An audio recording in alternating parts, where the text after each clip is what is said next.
अमन कोई डाउट है? Yes sir, मुझे एक डाउट है। हाँ बोलो। वो रोहन सर ने जो एक पीडीएफ अपलोड किया था यूनिट टेस्ट 1 मतलब प्रैक्टिस के लिए, उसमें सर जो क्वेश्चन नंबर 7 है उसमें सर मेरे को डाउट है। मुझे पीडीएफ तो पता नहीं कौन सा अपलोड किया, आप क्वेश्चन बता दो मुझे। सर मुझे क्वेश्चन ये बोला है कि हाँ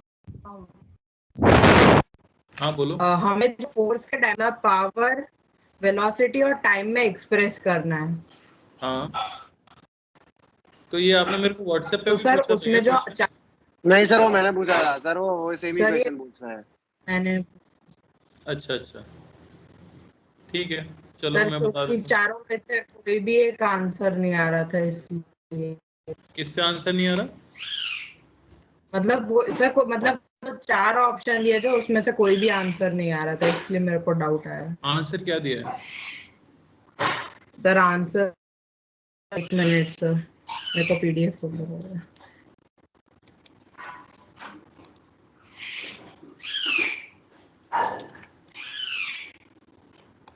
सर आंसर्स दिए हैं P V square T square, P minus one, P to the power -1 V square T अच्छा -2 आंसर क्या है, एंड पी आंसर वी क्या टी है? स्क्वायर। ऑप्शंस तो नहीं, मेरा आंसर। आंसर तो आ रहा है सर, मेरा तो आंसर आ रहा है P V T to the power cube, मतलब टी की पावर क्यूब आ रही है। अच्छा चलो, सबको स्क्रीन दिख रही है क्या? Yes yes sir. सर। तो देखो क्वेश्चन क्या है, क्वेश्चन है बेसिकली इफ पावर p और velocity v and time t are fundamental quantities, है ना, यही है ना? Yes sir. क्वांटिटीज, तो आपको बताना है dimensions of force. Yes sir, यही है। सर क्वेश्चन में प्रेशर दिया है, पावर नहीं। अच्छा प्रेशर दिया है, ओके, प्रेशर p। तो देखो क्वेश्चन सबको क्लियर हुआ कि नहीं? हाँ sir, ml-1 t-2 ml-1। t-2 को एक्सप्रेस करना है। तो देखो सबसे पहले तो बोला जा रहा है जैसे अपनी फंडामेंटल क्वांटिटीज तो क्या क्या होती हैं अपनी, होती थी लेंथ और मास टाइम। मास टाइम, ये सब नहीं है, उनने बोला ये तीनों के टर्म्स में आपको फोर्स को एक्सप्रेस करना है। तो आप जानते हो कि फोर्स का वैसे तो डायमेंशन क्या आता है, वो mlt आता है minus KG metre per second square, ये आता है, पर हमें यस। इनके टर्म्स में एक्सप्रेस करना है। अच्छा मैं ये भी जानता हूँ प्रेशर, इसके लिए ये पता होना चाहिए, प्रेशर होता है फोर्स बाय एरिया, समझ आया? तो यूनिट हो जाएगी kg metre per second square by area metre square, यानी डायमेंशंस ऑफ प्रेशर ये मैं बोल सकता हूँ M L minus one T minus two, समझ आ रहा है? Yes sir. Similarly yes sir. Dimensions of velocity metre per second L T minus one, lt-1 और डायमेंशंस ऑफ टाइम ये आपको पता ही है टी। t। अब आप एक बात जानते हो कि हमें बेसिकली डिपेंडेंसी तो बतानी है, आपको फोर्स की डिपेंडेंस बतानी है प्रेशर, वेलोसिटी और टाइम के ऊपर। तो डिपेंडेंस वाले क्वेश्चन के लिए मैं क्या करता था, मैं अज्यूम अल्फा। कर लेता था कि फोर्स ये डिपेंड करता होगा प्रेशर की पावर कुछ अल्फा, वेलोसिटी की पावर कुछ बीटा और टाइम की पावर कुछ गामा, है कि नहीं? Yes sir. तो यहाँ मैं अगर पुट करूँ तो मुझे मिलेगा ये हो गया m l-1 t-2 की पावर अल्फा, वेलोसिटी यानी कि l t-1 की पावर बीटा और t की पावर गामा। क्लियर हुआ? अच्छा yes sir. Left hand side पे आपको पता है कि डायमेंशन है m l t-2, यानी आप कह सकते हो m l t-2, ये डायमेंशन इक्वल होने चाहिए जो राइट में डायमेंशन है। Yes sir. यहाँ पे डायमेंशन m का डायमेंशन क्या हो जाएगा, अल्फा। m की पावर अल्फा। l की पावर अगर आप देखो तो l की पावर आपके पास आ जाएगी minus alpha. Beta minus alpha, यहाँ भी बीटा है कि नहीं है? Yes sir. और टी की पावर आ जाएगी गामा माइनस 2 अल्फा। क्या कर देंगे अब? थीटा भी होगा ना, कंपेयर। क्या हुआ? कंपेयर थीटा भी होगा ना ये टी के अंदर।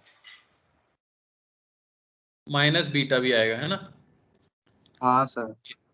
कंपेयर करेंगे अगर हम, तो देख सकते हो अल्फा की वैल्यू डायरेक्टली क्या मिल गई 1 वन पावर के इक्वेट करके। थीटा की बीटा माइनस अल्फा मिल गया 1, यहाँ से 2 बीटा आपको मिल जाएगा 2, और gamma minus 2 alpha minus beta ये आपको मिल गया -2, यहाँ से गामा आपको मिल जाएगा कितना? 2 मिल जाएगा। तो आप कह सकते हो कि फोर्स स्क्वायर का डायमेंशन जो है वो हो जाएगा आपका p की पावर 1, v की पावर 2 और t की पावर 2। क्लियर हुआ? सर ट्रायल एंड एरर से भी कर सकते हैं। ये मतलब श्योर शॉर्ट मेथड है। ट्रायल एंड एरर से आपको मार्क्स बोर्ड में नहीं मिलेंगे। ओके और कोई डाउट? सर। हाँ बोलो। सर मैं लेट पर ब्रीफ में समझा था, तो हमने क्या किया था क्या हुआ? सर? या कोई नेटवर्क इशू था तो आप ब्रीफ में समझा सकते कि आपने क्या समझाया था? बेटा मैंने पावर की पावर प्रेशर की रिलेशन बतानी थी। बेसिकली फोर्स, प्रेशर, वेलोसिटी और टाइम पे कैसे डिपेंड करता है ये बताना था।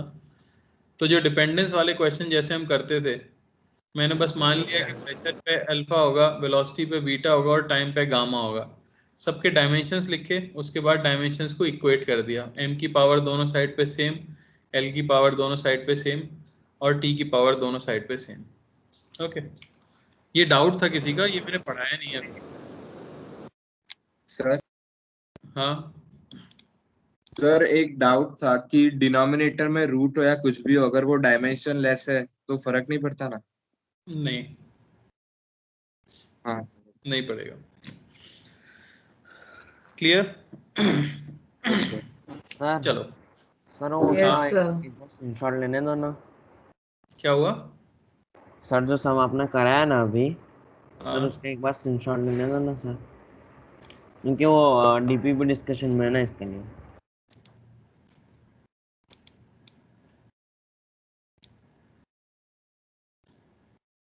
हाँ हो गया सर। चलो, तो लास्ट क्लास में हम एक चीज और सीख रहे थे और मैं इसको स्टार्टिंग से बता रहा हूँ, तो जो लास्ट क्लास में नहीं भी थे वो भी इसको समझ सकते हैं। ध्यान से समझना हमें करना क्या है।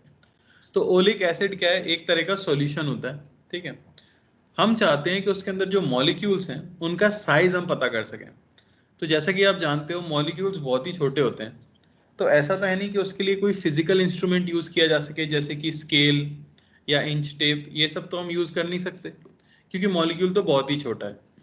तो क्या है कि एक मेथड बताया गया जिससे कि आप ओलिक एसिड या किसी भी लिक्विड के मॉलिक्यूल की थिकनेस, बेसिकली डायमीटर जो होता है, वो कैलकुलेट कर सकते हो एक मॉलिक्यूल का।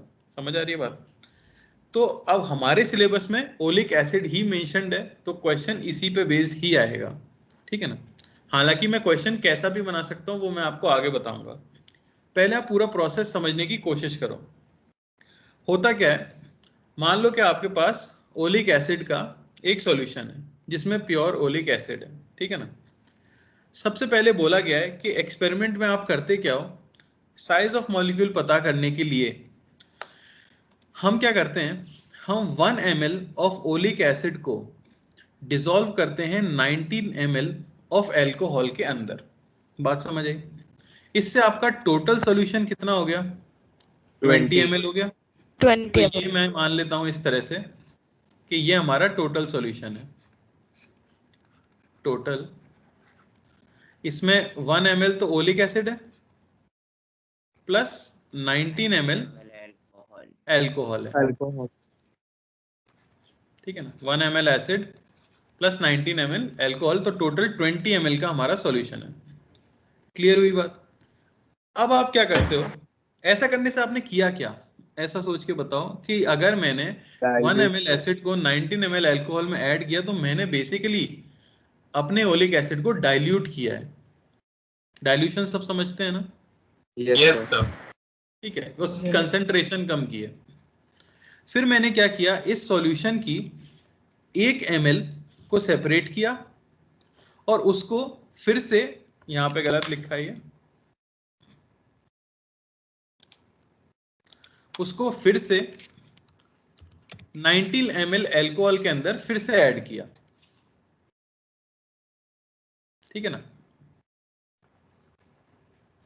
तो अब आपके पास क्या मिलेगा, ऐसा सोच के देखो, फिर से 20 ml का सॉल्यूशन मिलेगा। 1/400 टोटल आपको फिर से 20 ml का सॉल्यूशन मिलेगा, जिसके अंदर क्या है, इसको अगर 1 ml सॉल्यूशन पहले बी बोल का, दें, इसको सॉल्यूशन बी बोल दें, तो इसके अंदर बेसिकली हमारे पास है 1 ml 1 ml A of solution ए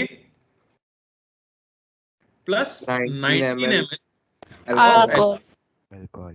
तो आप इससे क्या किया, इससे मैंने और ज्यादा डाइल्यूट कर दिया किसको, ओलिक एसिड को। तो मैं ऐसा कर क्यों रहा हूं, ऐसा समझने की कोशिश करो। ऐसा मानो कि जब ओलिक एसिड प्योर होगा तो उसके सॉल्यूशन में तो ढेर सारे मॉलिक्यूल्स होंगे। हमें पता है जरा से ही सॉल्यूशन में बहुत सारे मॉलिक्यूल्स होते हैं। आपने केमिस्ट्री में मोल सुना होगा, जो कि बहुत बड़ा नंबर है कि नहीं। Yes, तो अगर मैं इसे डाइल्यूट करूंगा तो उससे क्या होगा, हर एक ml में per unit volume oleic acid के मॉलिक्यूल्स की कंसेंट्रेशन कम होती जाएगी। ये इसी तरह की बात है कि आपके पास मान लो रेड कलर है, आप एक रेड कलर की ड्रॉप को 1 लीटर पानी में मिलाते हो तो आपको कुछ कलर दिखेगा। फिर आप उसे और 1 लीटर पानी में मिला दो उसी सॉल्यूशन को, तो रेड कलर लाइट होता जाएगा कि नहीं होता जाएगा। जैसे जैसे Yes, आप पानी मिलाते जाओगे कलर लाइट होता जाएगा। क्यों? क्योंकि उसकी कंसेंट्रेशन कम होती जाएगी। तो मैंने ये प्रोसेस फॉलो किया, इससे ओलिक एसिड काफी ज्यादा डाइल्यूट हो गया। अब हम क्या करते हैं, एक कंटेनर के अंदर वाटर लेते हैं और कंटेनर को शैलो लिया जाता है। अब क्या ये एक्सपेरिमेंट है तो इसको इसी तरह से परफॉर्म किया जाता है। एक कंटेनर लिया और उसमें मैंने भर दिया वाटर। ठीक है, अब इसकी सरफेस के ऊपर क्या किया जाता है, लाइकोपोडियम पाउडर को स्प्रिंकल किया जाता है। पूरी सरफेस के ऊपर लाइकोपोडियम पाउडर को आप क्या कर देते हो, स्प्रिंकल कर देते हो। इससे क्या होता है, ऊपर एक लाइकोपोडियम पाउडर की लेयर बन जाती है। अब मैं क्या करता हूं, जो मेरा फाइनल सॉल्यूशन बी है जो कि काफी डाइल्यूट हो चुका है, उसमें से कुछ ड्रॉप्स में बाहर निकालता हूं और उन ड्रॉप्स को इसके ऊपर गिराना शुरू करता हूं। तो इस पाउडर का यूज पता है क्या है, जैसे ही आप ओलिक एसिड के सॉल्यूशन को इस पाउडर के ऊपर गिराओगे, वो क्या होता है, जैसे इसके ऊपर गिरता है वो पाउडर को साइड में हटा देता है। समझ आ रही है आपको बात? जैसे ही एक ड्रॉप यहां पे गिरेगी, वो क्या शुरू होगी, फैलना शुरू होगी। वो पानी में मिक्स तो नहीं होती, फैलना शुरू होगी और उसके साइड साइड में क्या हो जाएगा, पाउडर इकट्ठा हो जाएगा। तो ऐसा इमेजिन करो, आपको एक सर्कुलर डिस्क टाइप दिखेगी कि नहीं दिखेगी ऊपर? yes sir, Yes, layer sir. yes sir. Layer आपने बनेगी ड्रॉप बहुत डाली, पतली से। हाँ ड्रॉप फैलेगी तो वैसे वैसे पाउडर सेपरेट होता जाएगा। ऐसा मानो कि ड्रॉप पाउडर को धक्का देती है। इनकी ये प्रॉपर्टी है, इसीलिए ये पर्टिकुलर पाउडर यूज किया जा रहा है, क्योंकि ये पाउडर क्या करता है, ओलिक एसिड को रिपेल करता है और दूर चला जाता है। तो क्या होगा, आपने जितनी भी ड्रॉप्स डाली और मान लो उन ड्रॉप्स की वजह से सॉल्यूशन इतने रीजन के अंदर फैल गया, तो आप उसे क्लियरली देख पाओगे, क्योंकि इसके साइड में तो पाउडर होगा। जैसे मैं ऊपर से देखूं ना, अगर मैं ऊपर से देखूं तो मुझे ऐसा कुछ दिख रहा होगा। पूरा टब तो ऐसा रेक्टेंगुलर है आपका, और जहां जहां सॉल्यूशन है वो ऐसे फैल गया होगा, और बाकी हर जगह पर, ये सॉल्यूशन हो गया हमारा, बाकी हर जगह पर आपको पाउडर दिख रहा होगा। बात समझ आई कि नहीं? इससे हम ये पता कर सकते हैं कि हमारा सॉल्यूशन कितने एरिया में स्प्रेड हो गया है। और बोला जाता है इस एक्सपेरिमेंट से आप बेसिकली अपनी लेयर की थिकनेस निकाल सकते हो, और इसी थिकनेस को बोल दिया जाता है थिकनेस ऑफ मॉलिक्यूल, क्योंकि हम ये मान लेते हैं कि इतना पतली लेयर बनी है कि उस थिकनेस में सिर्फ एक ही मॉलिक्यूल फिट हो पा रहा है, क्योंकि हमने इतना डाइल्यूट सॉल्यूशन बनाया था। बात समझ आई क्या? yes sir. अब इसके कुछ क्वेश्चन है जिससे कि ये क्लियर होगा कि हर चीज का यूज क्या है। पहला पार्ट देखो, why do we dissolve oleic acid in alcohol? Alcohol में ही क्यों आपने ओलिक एसिड के सॉल्यूशन को डिसॉल्व किया? वो इसलिए किया क्योंकि आप जब ये सॉल्यूशन बना रहे हो तो इतना एरिया जो इकट्ठा किया है, ये रेड कलर से जो एरिया मैंने शो किया है, अभी उसमें ओलिक एसिड के मॉलिक्यूल्स भी होंगे और अल्कोहल के मॉलिक्यूल्स भी होंगे, है कि नहीं? अरे but after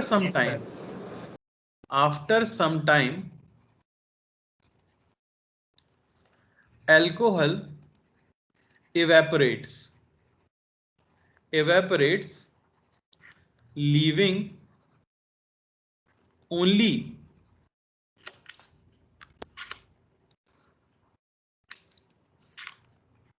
oleic acid molecules behind.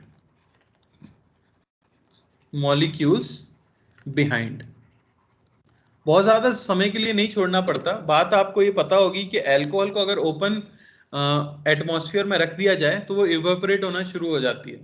Yes और सर, यहाँ तो बहुत पतली लेयर थी, तो वो तुरंत क्या कर जाएगी, इवेपोरेट कर जाएगी। और क्योंकि हमें सिर्फ किससे मतलब है, ओलिक एसिड के मॉलिक्यूल से, इसलिए हम ऐसा कोई लिक्विड चाहते थे जो सॉल्यूशन को डाइल्यूट तो करे, लेकिन जब हम थिकनेस मेजर करने जाएं तो वो इंटरफेयर ना करे, तो वो पहले ही उड़ गया, है कि नहीं? तो हमारा काम हो गया। तो क्या आपको अल्कोहल यूज करने का पर्पस समझ आया? Yes sir. सेकेंड क्वेश्चन आता है, what is the role of lycopodium powder? ये जो पाउडर आपने यूज किया है, इसका क्या यूज है?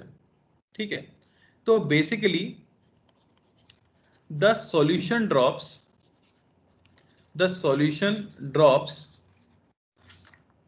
Acquire surface by replacing the powder. Sir, salinity it allows them to form a layer. किसमें? Lycopodium powder is used as it allows the drop to form a layer over the नहीं, water. Layer तो वैसे भी बन जाती, पर आपको दिखती नहीं ना लेयर, बात ये। हाँ, विजिबल लेयर। हाँ, तो यही हम कह देते हैं, बेसिकली उसके मॉलिक्यूल क्या करते हैं, पाउडर को सेपरेट करते हैं, ठीक है ना? The powder away creating a visible layer,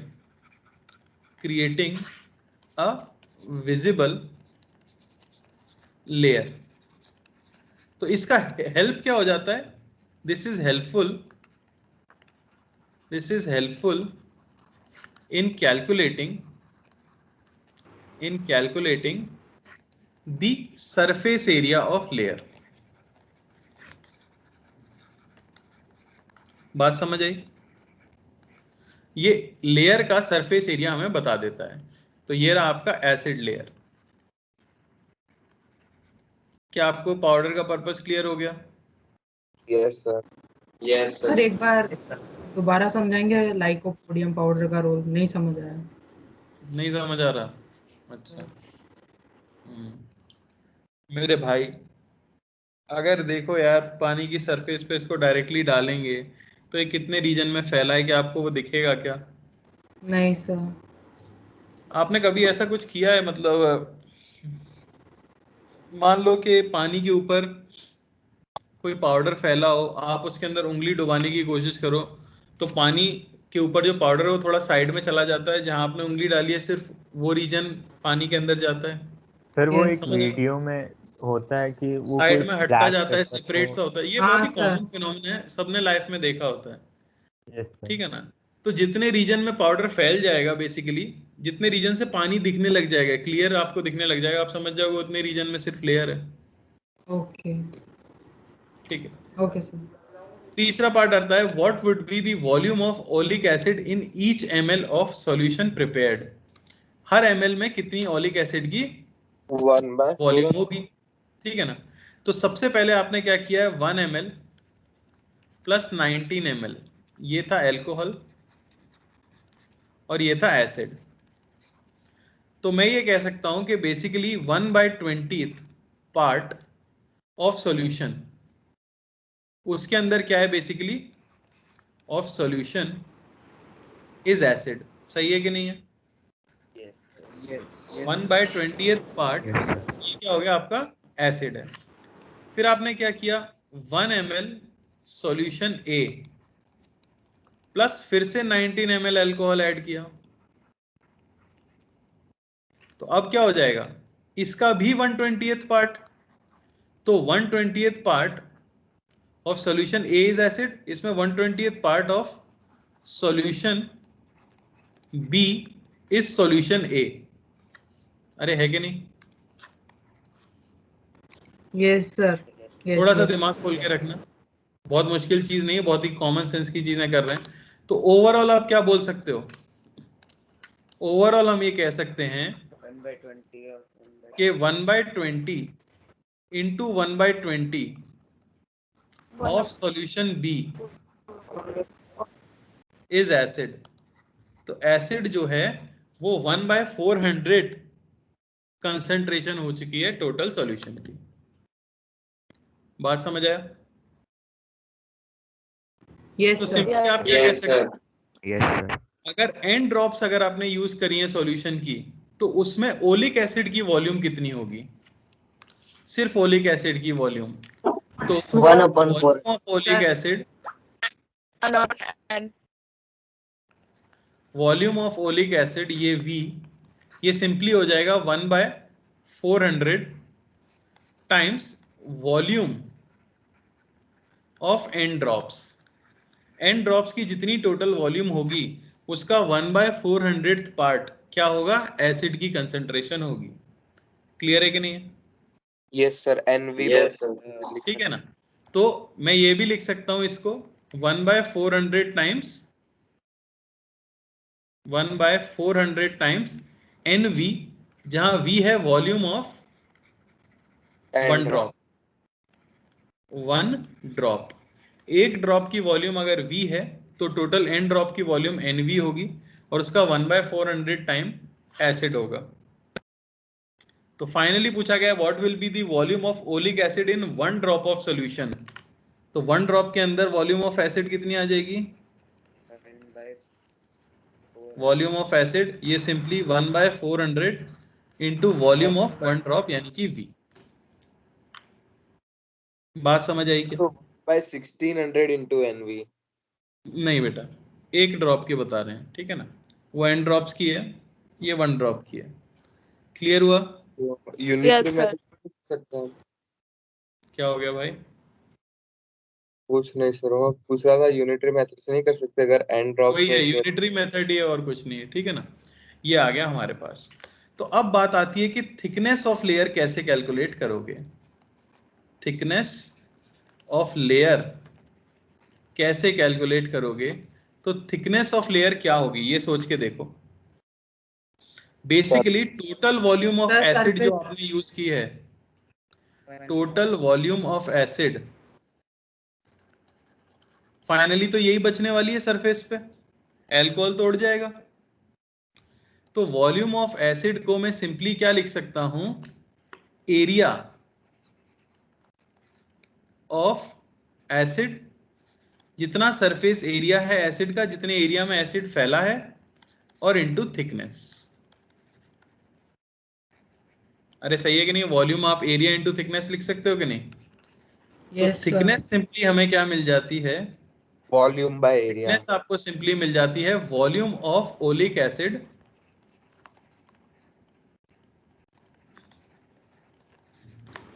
by surface area, surface area of acid, जितने एरिया में वो स्प्रेड हुआ है, जो कि हम मेजर कर सकते हैं क्योंकि पाउडर सेपरेट हुआ होगा।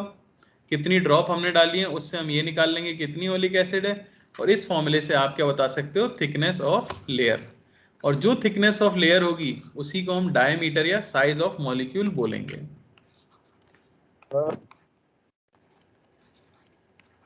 हाँ बोलो। सर साइज ऑफ मॉलिक्यूल हम माइक्रोस्कोप जो नॉर्मल होता है उससे नहीं देख सकते थे डायरेक्ट? नहीं बेटा, बहुत छोटा होता है, माइक्रोस्कोप से नहीं दिखता, इलेक्ट्रॉन माइक्रोस्कोप से भी नहीं? उससे भी नहीं दिखता, इसीलिए ये सॉल्यूशन, इसलिए मेथड यूज किया है। Okay sir. हाँ सर डी और ई वाला वापस समझाओ ना, मैं डिस्कनेक्ट हो गया। डिस्कनेक्ट हो गए। साधारण सी बात है बेटा, एक ड्रॉप की वॉल्यूम अगर V माननी है तो n ड्रॉप की वॉल्यूम क्या होगी, NV होगी, और उसमें एसिड कितना होगा, 1/400 टाइम होगा उसका। तो बस एक ड्रॉप की वॉल्यूम के अंदर एसिड की वॉल्यूम कितनी होगी? एक ड्रॉप की वॉल्यूम अगर V है तो एसिड 1/400 टाइम्स V होगी। समझ आया? Okay sir, yes sir. चलो, सर ये बस समझने वाली बात है ना, नोट डाउन करने से कुछ नहीं है सर। वो आपके ऊपर डिपेंड करता है बेटा, आप याद रख पाते हो या नहीं। पूरा मेथड है जो याद होना चाहिए। मैं क्वेश्चन दे देता हूँ एक इसके ऊपर, ठीक है ना। तो यही क्वेश्चन है, 1 ml of oleic acid is mixed with 19 ml alcohol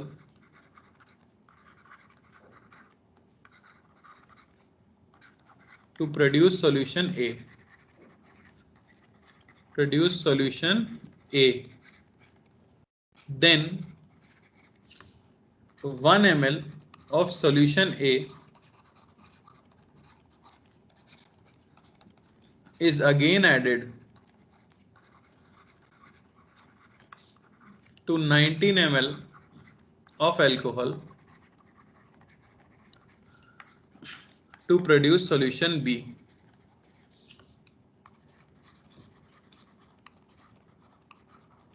ठीक है ना। इसके बाद हम कहते हैं 10 drops of solution B of radius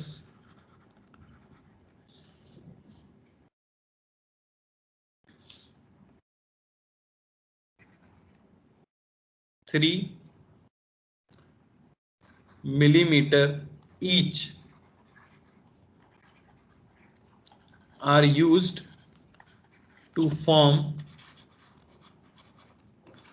a layer on surface of water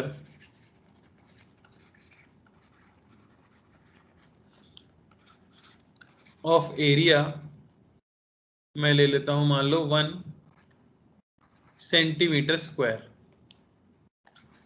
तो फाइंड द साइज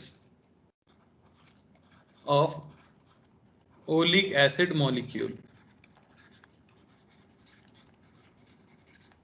ठीक है, मैंने डेटा रैंडमली लिया है, तो आंसर कुछ भी आ सकता है, आप फॉलो करो बस, ठीक है ना। ये मत सोचना आंसर बहुत बड़ा आ गया या बहुत छोटा आ गया, रैंडम डेटा इसलिए कुछ भी आ सकता है, प्रोसेस वही फॉलो करके बताना है।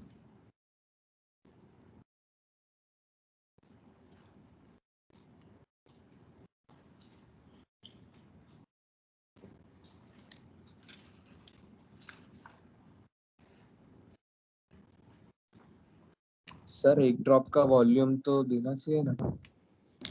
दिया है बेटा। सर मेरा बहुत लैग जैसा हो रहा है, तो एक बार मैं लीव करके आ जाऊं? हाँ आ जाओ। Okay sir. अरे सब लाइन नहीं समझ आई। Find the size of oleic acid molecule. Thickness of layer बतानी है। Okay sir. Sir volume means कहाँ पे?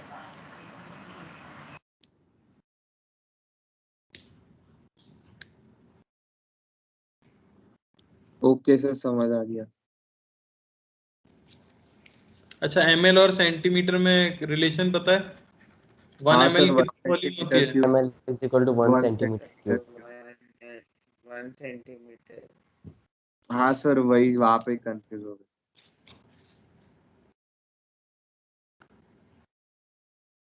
गंदा सा एक्सप्रेशन आएगा, बस लिख के छोड़ दो। क्या? 3/40। 3/40, ओके।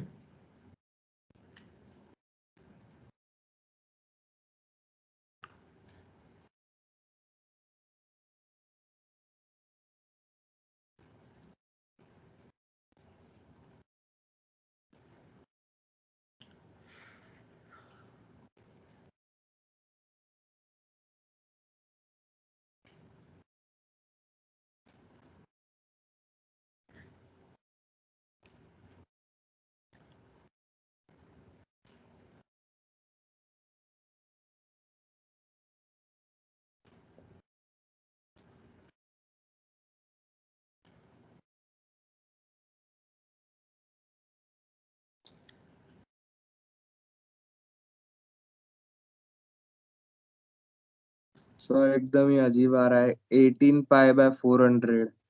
हाँ ऐसे ही कुछ गंदा आएगा, मैंने कहा ना मैंने रैंडम डेटा लिया है तो आंसर सुंदर नहीं आएगा। हाँ चलो सर, अपना चेक करो क्या सेम। किया है आपने, वही किया है जो मैं कर रहा हूँ, देखो। हाँ सर वही करा सब, शायद। सब, सर सबसे पहले 0.36 पाई आ रहा है। चलो ठीक है, वॉल्यूम ऑफ वन ड्रॉप आपको पता है, वन हाँ ड्रॉप ऑफ सॉल्यूशन बी,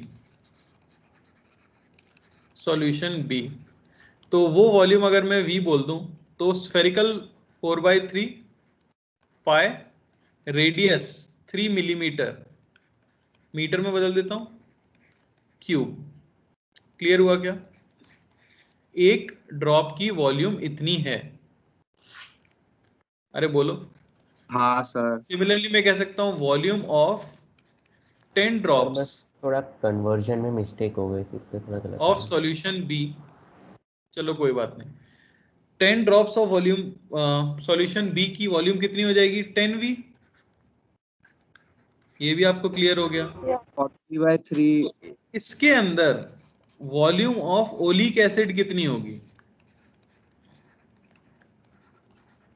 ये आपको पता है, 1/400 टाइम्स ऑफ V0। जितनी टोटल वॉल्यूम आपने गिराई है 10 ड्रॉप्स के अंदर, उसका 1/400 टाइम्स ही तो होगी ओलिक एसिड की। सर हाँ आगे बोलो बेटा। क्या हुआ? चलो ये हो जाएगी वॉल्यूम किसकी, ओलिक एसिड की, है ना। तो अब बस आपको क्या देखना है, इतनी वॉल्यूम गिराई गई है जिससे एरिया इतना क्रिएट हुआ है, तो थिकनेस कितनी हो जाएगी, तो थिकनेस के लिए सिंपली मैं क्या यूज कर लेता हूं फॉर्मूला, ये हो जाती है volume of acid by surface area. तो वॉल्यूम ऑफ एसिड ये हमें पता है 1/400 times of V0 by surface area हमें बताया गया है कितना, 1 सेंटीमीटर स्क्वायर। तो 1 सेंटीमीटर स्क्वायर को मीटर स्क्वायर में बदलेंगे तो 10⁻⁻⁴। तो ये आ गया 1/400 into 1/10 into 10⁻⁻⁴ into V0, V0 है 10 इंटू V, तो 10 इंटू V है 4/3 पाई, 3 इंटू 10⁻⁻³ का होल क्यूब। समझ आया? हाँ सर। थिकनेस T को मैं यहां से बता सकता हूं, ये हो जाएगा 25 इंटू 4/3 पाई इंटू ये हो गया हमारे पास कितना,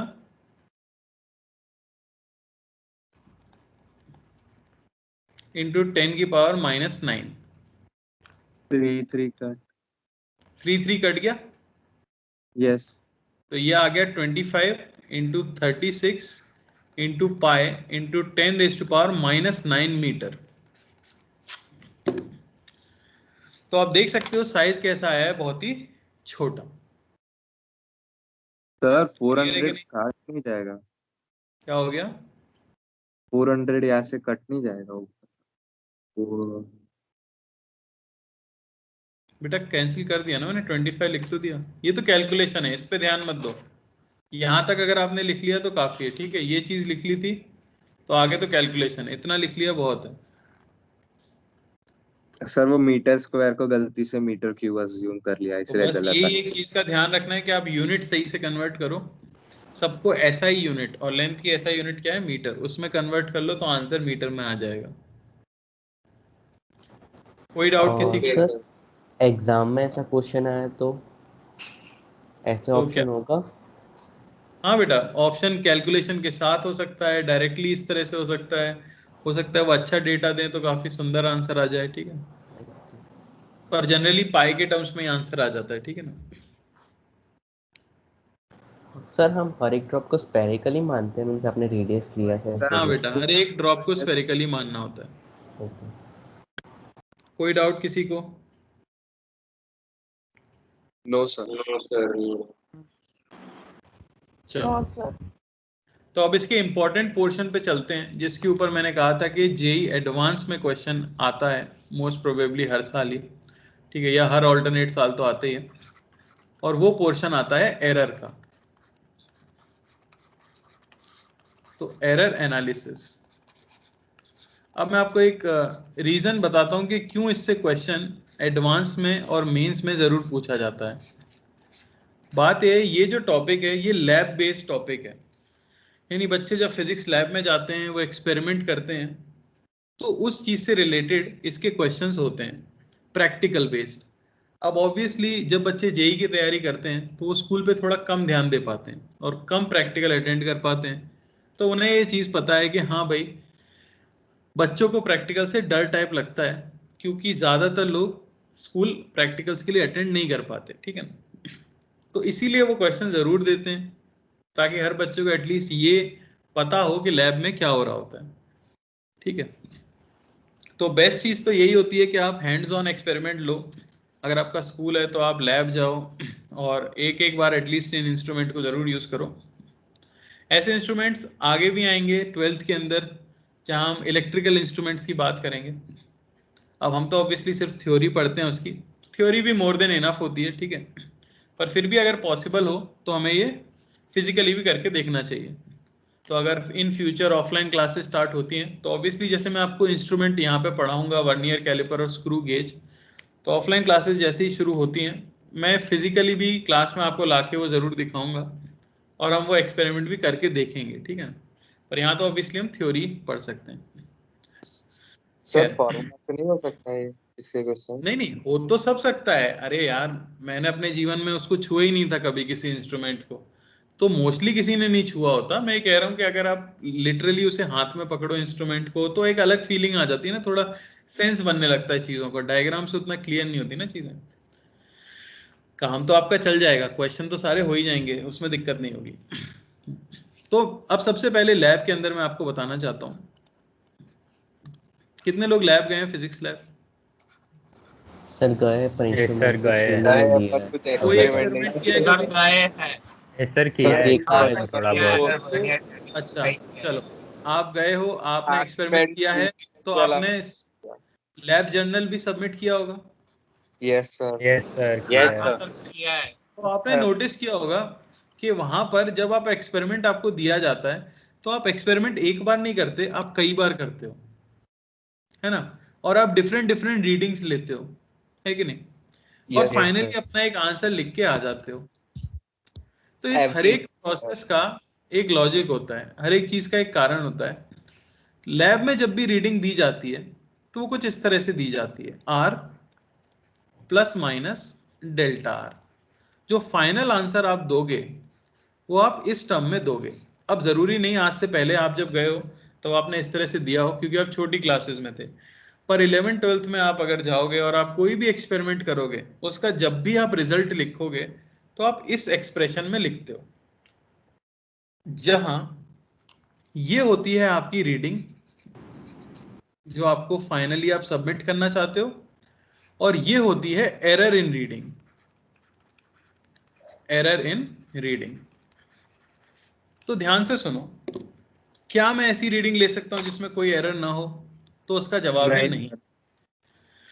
चाहे आप कितने भी अच्छा एक्सपेरिमेंट कर लो, चाहे आप कितना भी अच्छा इंस्ट्रूमेंट ले लो, उसमें कुछ ना कुछ एरर तो आती ही है। 100% श्योर हम हो ही नहीं सकते, ठीक है ना। तो जब भी आप अपना आंसर देते हो तो उसे इस तरह से लिखते हो। तो ये जो टॉपिक हम पढ़ रहे हैं जिसका नाम है एरर एनालिसिस, उसमें हम क्या सीखने वाले हैं? उसमें हम सीखने वाले हैं कि रीडिंग को लिखा कैसे जाता है, और ये जो डेल्टा आर या एरर इन रीडिंग मैंने लिखा है इसे कैलकुलेट हम किस तरह से करते हैं। बात समझ आई? चलो, तो किसी भी एक्सपेरिमेंट के लिए, फॉर एनी एक्सपेरिमेंट, दो पार्ट होते हैं। पहला पार्ट होता है थ्योरी और दूसरा पार्ट होता है प्रैक्टिकल। जैसे कि मैं बड़ी सिंपल सा एक्सपेरिमेंट बोलता हूं, सबने शायद पेंडुलम देखी होगी, है ना? हाँ सर। तो आपसे बोला जाए कि भाई टाइम पीरियड ऑफ पेंडुलम निकालना है और उसका एक्सपेरिमेंट करना है, तो मैं बताता हूँ लैब में कैसे करते हैं लोग।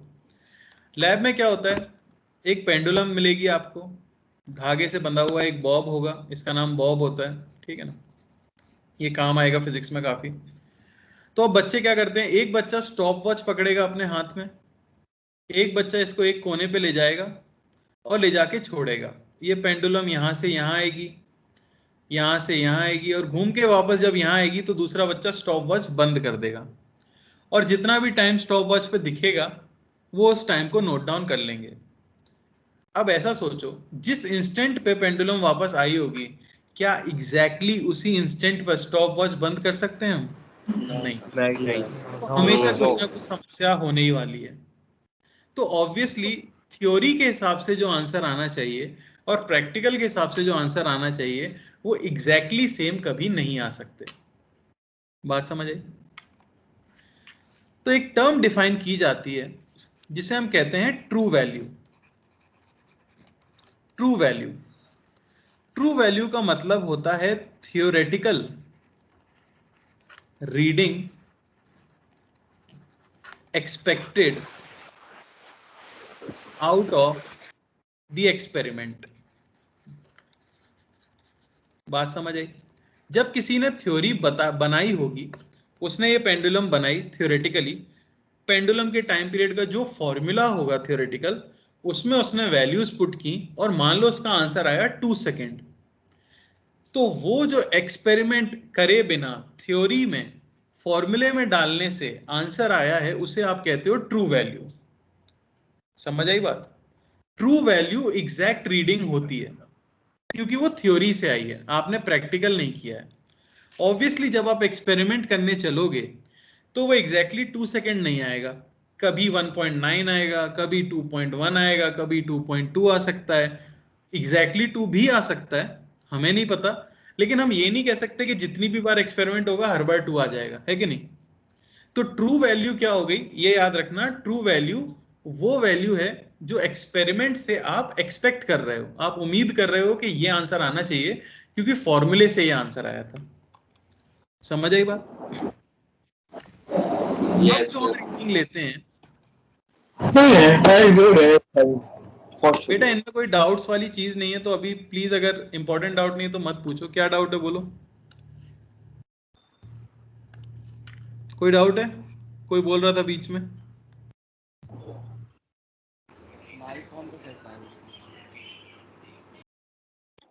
नहीं है? देखो उससे क्या फ्लो थोड़ा सा खराब हो जाता है।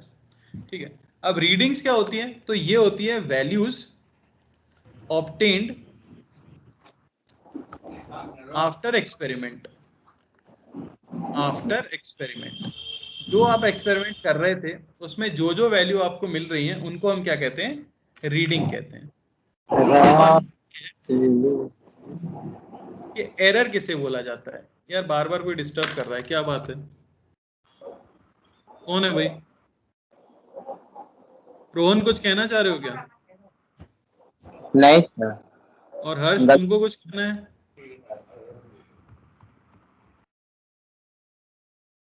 Okay sir, sorry. बेटा मैं इसलिए कह रहा हूँ क्योंकि अगर फ्लो खराब होगा ना तो वो समझाने में दिक्कत होगी। मैं कह रहा हूँ ना, ये लैब बेस्ड बार अच्छा अच्छा, ठीक है मैं म्यूट कर देता हूँ, अब शायद चालू रहेगा, बंद रहेगा। चलो, एरर किसे बोला जाता है? तो एरर अब कह दिया जाता है सीधे सीधे से जो अनसर्टेनिटी है आपकी रीडिंग में। Uncertainty in reading is error, या मैं ये कह सकता हूं difference between true value and observed value. बात समझ आई? एरर की डेफिनेशन सबको समझ आई? जो हम उम्मीद कर रहे थे और फिर हमने एक्सपेरिमेंट किया और जो आंसर आया, दोनों के बीच का जो अंतर था उसे हमने क्या बोला? एरर बोला। क्या आपको बात क्लियर हुई है? हाँ सर, तो फिर अगर हम एक ही रीडिंग से फाइंड कर सकते तो हम इतने सारे रीडिंग्स क्यों लेते थे? किसने बोला बेटा एक रीडिंग से फाइंड कर सकते हैं? सर आपने लिखा है ना, और difference between true value and observed value, तो ऑब्जर्व्ड वैल्यू तो एक रीडिंग से भी आ जाएगी ना। हाँ, तो उससे फिर हम आपको एरर मिल जाएगी। इतनी सारी रीडिंग्स क्यों लेते थे? तो थोड़ा सब्र कर लेते, मैं आगे आ जाता उस बात पे। बात आपकी डाउट बिल्कुल सही है, अगर एरर यहीं से मिल सकती है डायरेक्टली, डेल्टा आर यहीं से मिल सकता है डायरेक्टली ए की वैल्यू से, तो 1000 बार हमें लैब में क्यों कराया जा रहा है? बिल्कुल सही बात है। तो अब हम आगे बढ़ते हैं, ठीक है। जैसे जैसे हम आगे बढ़ेंगे चीजें क्लियर होंगी। एरर के भी टाइप्स बताए जाते हैं। तो एरर के 2 टाइप्स होते हैं, ध्यान से सुनना। ये सब थ्योरी पार्ट है, फिर भी मैं बहुत धीरे पढ़ा रहा हूं, इतना धीरे जनरली मैं पढ़ाता नहीं हूं, ठीक है। ध्यान से सुनो। टाइप्स ऑफ एरर, क्या क्या टाइप की एरर जीवन में इंसानों को मिलती है जब वो एक्सपेरिमेंट करने जाते हैं। पहले टाइप की एरर कहलाती है सिस्टमैटिक एरर। सिस्टमैटिक एरर, नाम से आपको पता चल रहा है जिनका एक पर्टिकुलर सिस्टम हो, है कि नहीं। सिस्टमैटिक एरर्स वो एरर हैं जिनको आप फाइंड आउट कर सकते हो और कुछ चेंजेस करके उन्हें करेक्ट कर सकते हो। जैसे, ठीक है ना, तो सिंपली क्या हो जाएगा, can be corrected using proper changes. अगर मैं सही सुधार कर लूं तो ये एरर्स हट जाएंगी। जैसे इंस्ट्रूमेंटल एरर। अब मान लो आपका जो इंस्ट्रूमेंट है वो सदियों पुराना है, आपके स्कूल ने 150 साल से एक ही वर्नियर कैलिपर यूज किया है, तो वो घिस चुका है, वो खराब हो चुका है, उसके ऊपर की मार्किंग्स मिट चुकी हैं। तो ऑब्वियसली आप जो रीडिंग लेने वाले हो, क्या वो एक्यूरेट आ पाएगी? नो, नहीं।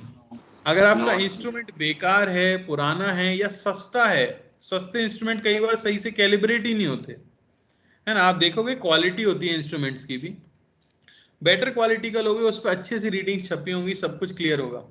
तो अगर इंस्ट्रूमेंट ही हमारा खराब है तो फिर तो एरर आनी आनी है, ठीक है। तो यूजिंग प्रॉपरली कैलिब्रेटेड का मतलब होता है जिस पे रीडिंग सही से लिखी हो। Properly calibrated instrument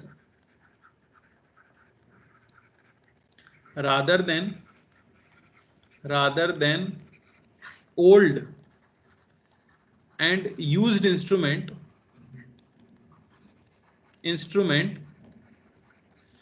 this error can be corrected। बात समझ आई? अगर आपने ढंग का इंस्ट्रूमेंट यूज किया है तो उसमें इंस्ट्रूमेंटल एरर आने का चांस क्या होगा? बहुत कम होगा, है कि नहीं। जैसे कि हम जानते हैं आइडियल चीज तो हो नहीं सकती, तो परफेक्ट तो कुछ होता नहीं है, आएगी पर बहुत ही कम आएगी। हम अपनी तरफ से बेस्ट तरीके से करेक्ट कर सकते हैं अगर हम इंस्ट्रूमेंट सही यूज करें। दूसरा हो जाता है इम्परफेक्ट टेक्निक। अब मान लो आप और आपका दोस्त एक्सपेरिमेंट कर रहे हैं, आपको तो इंटरेस्ट है पर आपके दोस्त को सिर्फ टाइम पास करना है। मान लो उसको आपने काम दिया कि तुम रीडिंग लेना भाई। रीडिंग लेने के लिए उसको ऊपर से देखना जरूरी है, स्केल को एकदम वर्टिकली ऊपर से, पर वो आलसी और वो साइड से देखता है। तो क्या पैरालैक्स आ सकता है? आ सकता है। हो सकता है वो ढंग से देख ही नहीं रहा, हो सकता है वो ध्यान ही नहीं दे रहा, हो सकता है स्टॉप वॉच का बटन दबाना था पर तब तक वो गाना सोच रहा था, उसने बटन ही नहीं दबाया। जब बटन दबाया तब तक 0.2 सेकंड आगे बढ़ चुके थे। समझ आ रही है ना बात? या फिर जिस एंड तक लेके जाके पेंडुलम को छोड़ना था वो वहां तक लेके ही नहीं गया। तो अगर आपकी टेक्निक ही क्लियर नहीं है तो आप ये एरर आपको मिलेगी। तो इस एरर को कैसे सही कर सकते हैं? ढंग का दोस्त इस्तेमाल करके, अपनी टेक्निक को सही करके, क्या थ्योरी है उसे पढ़ के और कैसे एक्सपेरिमेंट करना है एग्जैक्टली वैसे करके आप इस एरर को क्या कर सकते हो? मिनिमाइज कर सकते हो। समझ आए कि नहीं? Using the correct method and friend, बिल्कुल correct method to perform the experiment,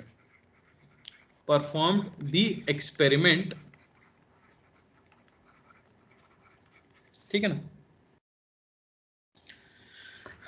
we can minimise this error,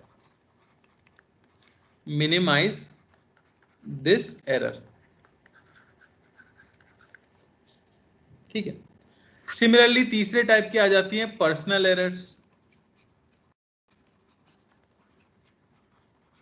अब मान लो रीडिंग नोट डाउन ही सही से नहीं कर पाए, या वही चीज है ऑब्जर्वेशन में समस्या हो गई, यहाँ तो टेक्निक ही गलत थी और यहाँ हो गया कि हम ऑब्जर्व भी सही से नहीं कर पा रहे हैं, ठीक है ना, एक्सपेरिमेंट को देख ही नहीं पा रहे, आप एपरेटस को सही से पकड़ने ही नहीं जानते, तो ये सब क्या आ जाती हैं, पर्सनल एरर्स आ जाती हैं, ठीक है।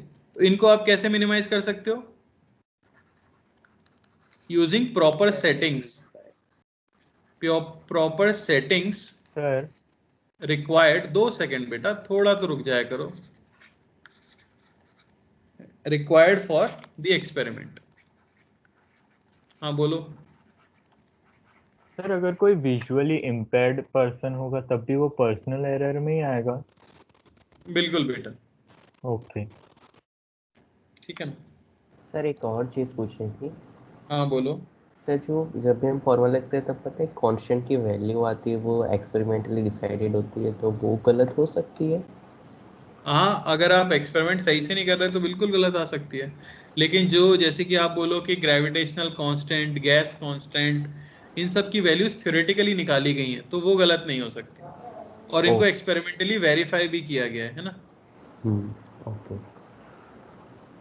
चलो, तो ये है सिस्टमैटिक एरर। आपको बोलो। नहीं सर, इतना पूछ रहा था सर, इंस्ट्रूमेंटल एरर में से हमको पता है कि इतना पोर्शन, फॉर एग्जांपल बोयंट फोर्स या आर्किमिडीज प्रिंसिपल के लिए हम जो यूज करते हैं उसमें अगर 0 से नीचे तो हम माइनस कर देते थे, तो वैसे वो परफेक्ट नहीं हो जाएगा फिर? परफेक्ट तो कुछ नहीं होता ना बेटा, एरर भी जो आप पता कर रहे हो वो भी तो एग्जैक्टली सही नहीं है ना। अच्छा हाँ। पर ठीक है, इन सब का हम सीखेंगे कैसे कैसे करते हैं, पर अभी आपको सिर्फ ये ध्यान रखना है सिस्टमैटिक एरर कौन सी एरर है जिनको कि आप करेक्ट कर सकते हो अगर आप सही टेक्निक यूज करते हो, सही एपरेटस यूज करते हो और सारे रूल्स को फॉलो करते हो। क्लियर है कि नहीं? थ्योरी का पार्ट है, जेई में कतई इंपॉर्टेंट नहीं है ये, ठीक है ना।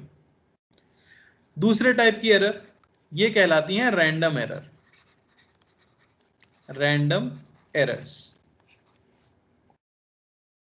ये वो एरर हैं जो कई बार आ सकती हैं, जैसे कि हम अभी एक्सपेरिमेंट कर रहे थे, ठीक है ना। तो मान लो आप कोई गैस का एक्सपेरिमेंट कर रहे हो, तो हो सकता है रूम का टेम्परेचर अपने आप बदलने लग जाए जिसकी वजह से रीडिंग अलग आने लग जाए, या रूम का प्रेशर बदले उसकी वजह से रीडिंग अलग आने लग जाए। तो ये वो एरर्स है जो कि फिक्स तरीके की एरर नहीं है। जैसे इंस्ट्रूमेंटल एरर का मतलब क्लियर था कि वो इंस्ट्रूमेंट में समस्या थी, पर्सनल एरर का मतलब क्लियर था वो हमारे देखने की या एक्सपेरिमेंट करने की समस्या थी, ठीक है ना। और इम्परफेक्शन से क्लियर था कि हम टेक्निक सही नहीं जानते हैं। रैंडम एरर्स का कोई पैटर्न नहीं है, ठीक है ना। They can occur randomly while performing the experiment,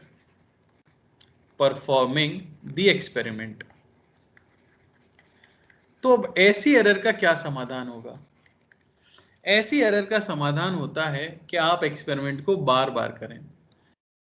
अगर रैंडम एरर आनी है तो हो सकता है पहली बार में आई हो, इसलिए आपको दोबारा भी करना चाहिए, तीसरी बार भी करना चाहिए।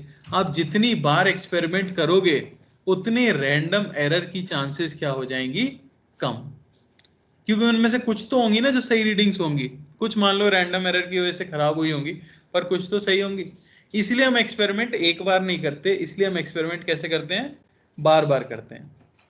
बात समझ आई? ठीक है। तो performing the experiment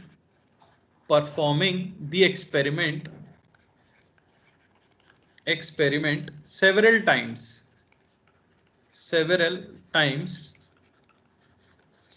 random error can be minimized.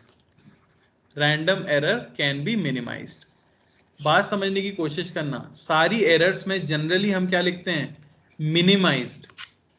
Exactly correct कर पाना पॉसिबल नहीं होता। आप क्या कर सकते हो, मिनिमाइज कर सकते हो और उम्मीद कर सकते हो कि भाई आंसर आपका ऑलमोस्ट एक्यूरेट आ जाए। बात समझ आई? सर। हाँ सर जैसे फिजिक्स में हम रीडिंग के साथ एरर लिखते हैं तो सेम हम केमिस्ट्री के साथ भी करते हैं कि रीडिंग के बिल्कुल साथ? बेटा, सेम तरीका है। ओके ठीक है ना।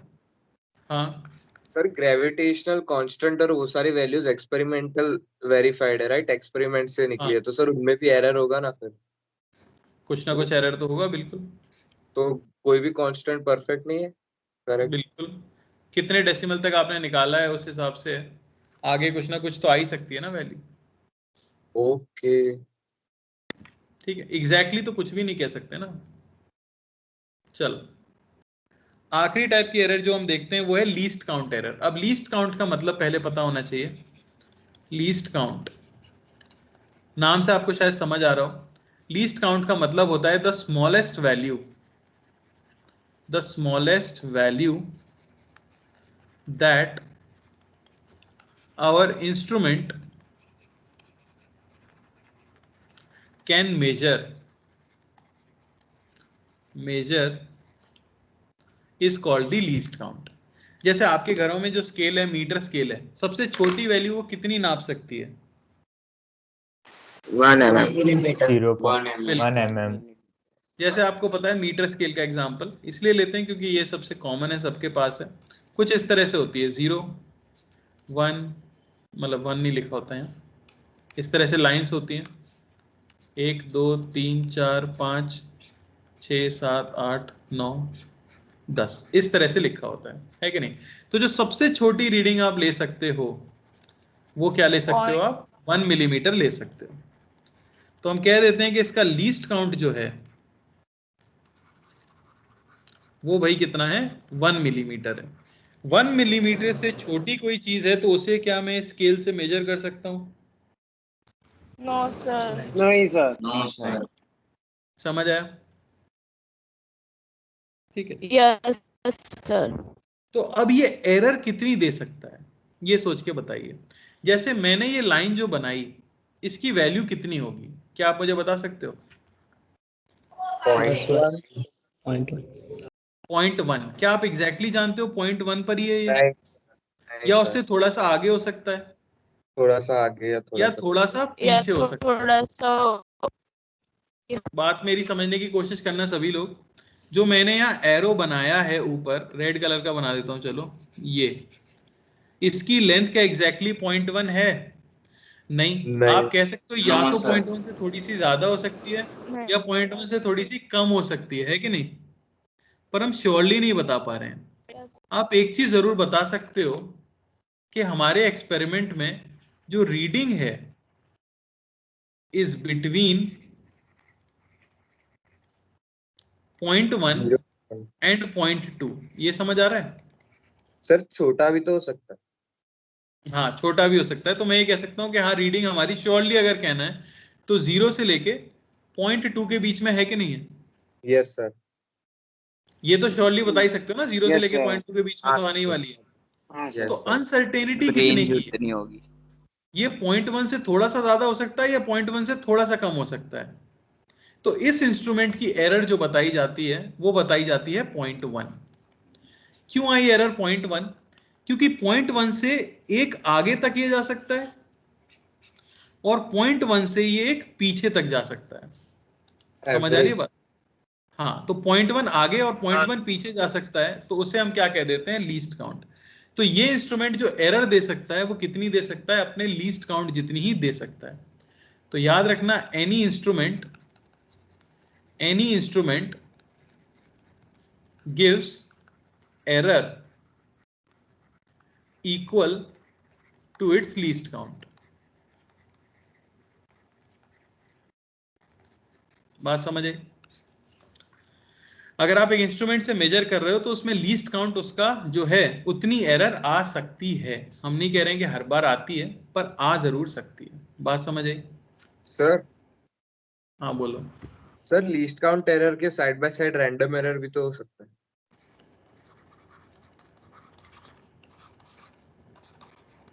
सर आई मीन वर्ल्ड का कोई भी स्केल ऐसा प्रिसाइज नहीं कि जिसमें एरर ना आए। क्या कह रहे हो? सर कोई भी स्केल इतना प्रिसाइज नहीं है जिसका एरर बिल्कुल 0 हो। नहीं, ऐसा कोई स्केल नहीं है। और जो पूछ रहे थे कि लीस्ट काउंट के साथ रैंडम एरर भी आ सकता है, तो बेटा सारे एरर एक साथ भी आ सकते हैं। समझ रहे हो ना? किसी एरर को दूसरे एरर से कुछ लेना देना नहीं है, सब डिफरेंट टाइप्स के। ठीक है, ओके सर। अब देखो, जब आप रीडिंग इस तरह से एक्सप्रेस करते हो जैसे कि मैंने आपको बताया, इसका मतलब क्या होता है? इसका मतलब होता है we say that the result lies between r minus delta r and r plus delta r। अगर आपने कोई एक्सपेरिमेंट किया जिसका रिजल्ट आपने इस तरह से लिखा, मान लो मैंने लिख दिया x is 2 प्लस माइनस 0.2, तो मैं क्या कहना चाहता हूं?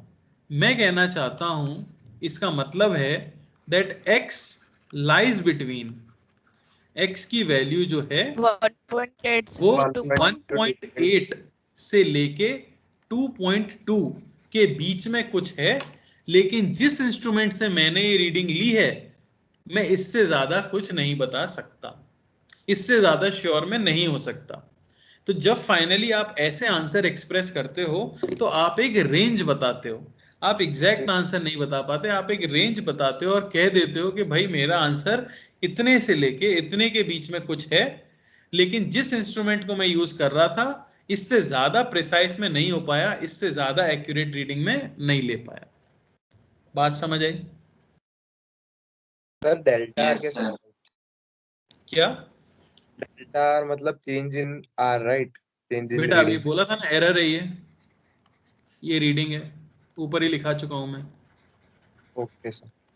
कैसे कैलकुलेट करते हैं वो अभी हम देखेंगे, पर अभी बस मतलब सर समझो ये इसका। एक बार एक्सपेरिमेंट करके लाता है कि फिर बहुत बार?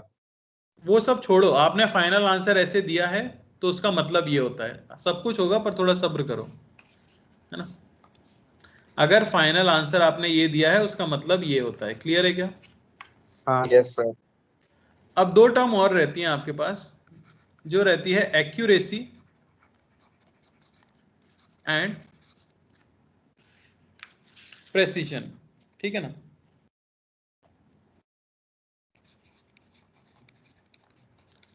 तो प्रिसाइज होना और एक्यूरेट होना दोनों एक ही बात नहीं है, दोनों में कुछ डिफरेंस है। क्या? मान लो let's say for an experiment, किसी एक्सपेरिमेंट के लिए ट्रू